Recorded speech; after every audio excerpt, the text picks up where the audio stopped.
Hi, and welcome to question 3 of the 2024 Junior Cert Higher Level paper. So question 3 is around like tax and VAT and that kind of stuff. So Tomas works as a chef in a restaurant. Part A says the table below shows the hours he worked one weekend. His basic pay is nice, 19 euros per hour. So on the Friday he worked 7 hours. On the Saturday he worked 8. On the Sunday he worked 6. So the question then is basically asking, part one is asking how much money in total did Tomas earn for working on Friday and Saturday? Well, he worked, so the hours, okay, he worked for 7 and 8 is equal to, what's that, 15 hours?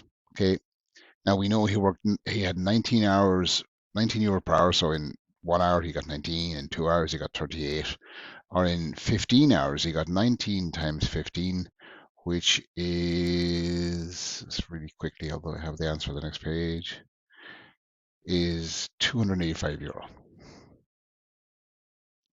And that's the answer. Okay.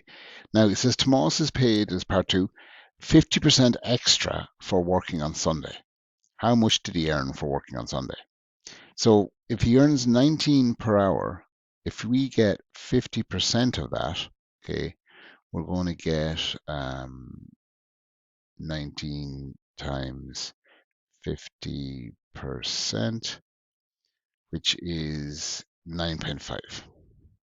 Okay, so he got 19 and 9.5 extra for working on Sunday. So let's do it quickly. So he got 28.5 euros per hour. Now he works 6 hours. Okay, so 28.5 multiplied by 6 is equal to 171 euro. And that's my answer. Now I probably should be more organized in my work. Okay. Now percentages are weird, and just as it might be more advanced than some. I got 28.5. What I could have done there with the 19 was multiply by 150%. Okay. The 100% would include the 19, and then the 50% would add in automatically the extra little bit. Okay. So I could have used the percentage button on the calculator. Okay. And gone to my 28.5. Or if you always remember that a percentage, so like 150% means 150 over 100, okay, which is 1.5 if you turn it into a decimal. So you could always just multiply there by 1.5. And just to illustrate that, 19 by 1.5 is equal to the same thing. Okay, so just that's a little bit advanced in terms of percentages, but can be useful to have a deeper understanding of how percentages work. Okay, so there's the answers from the notes. Now, Tomas's gross income was 1900 last month. He pays tax at a rate of 20%. Okay, so that 1900, okay, a chunk of it, so let's say that represents 1900, 20%, okay, gets taken in tax. Okay, now his monthly tax credit is 312.5, so that much has been taken by the government. Okay, but then they say very nicely to you, they go, actually, you know what, we don't want all of it. Okay, your tax credit is yours. And that depends on your circumstances. You're married, black child, all this kind of different stuff. So that's how the tax system works. Now it's a little bit more complicated than that, and USC and PSI and all that kind of stuff. But in the basics of it, that's how it works. So the rest is money. It's yours to keep until, of course, you have to pay VAT. So they're saying work out Tomas's net monthly income for the month. So the first thing we need to know is, well, how much tax does he owe? Okay. So that's 1900 by 20%. So 1900. Now I'm going to multiply by 0.2, which is the same thing as 20%. He owes 380 euro in tax. Okay. But then the government say nicely, okay, you don't owe all that. You owe the difference between your tax credit and the amount of tax you owe. Okay. So it's 380, take away 312.5. That gives me a figure of 67.5. Now, I almost made the error. That's not the actual answer because that's the amount of tax he owes. But the question is asking for work out Tomas's net income. So I have another calculation to do. So he gets 1900. Okay, pays tax at 20%. Okay, gets the deduction. So we're just taking away the 67.5. Okay, so I need a calculator of that. Actually, I'll just take away 1900. I know it'll be negative, but I'm going to ignore the negative. That's 1832, and I'd never read the end of it, 0.5. And that should be my answer. Okay, so I'm a little bit disorganized there in my work, but that's sometimes the way it goes. So part B. Now part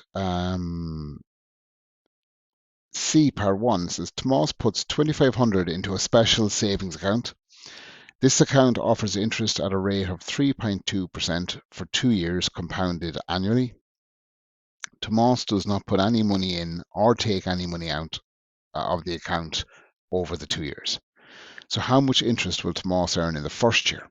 Okay, so it's 2,500 multiplied by, now you could do the 3.2%. Actually, no, that's what I should do. It's just the interest. Okay, so that's calculator job, 2,500 multiplied by 3.2% gives me an answer of €80.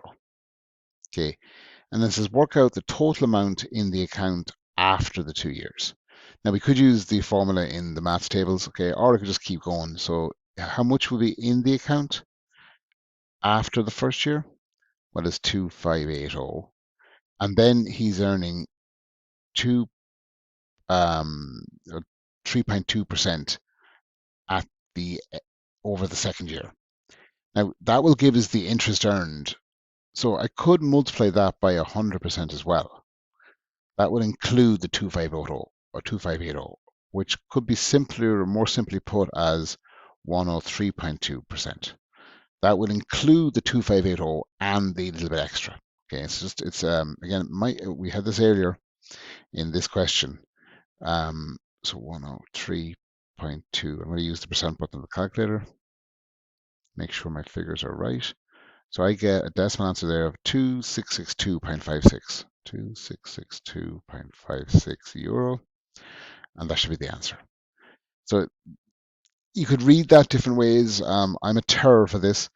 I will read it once and go, yeah, I know how to do this, and jump in. And then afterwards, if I ever realize that I just misread or underread or overthought the question. And so reading the question multiple times is something I would do, especially in an exam situation where like it matters more. Okay, so that should be the answer. Let's confirm it. Right, that's it. So that's the end of question 3. As always, if you want a copy of the notes I'm working off, just send me an email at shanetroy@gmail.com. Like and subscribe to get access to more playlists. See you on question 4. Oh, actually, I just realized here, reading the answer, being silly.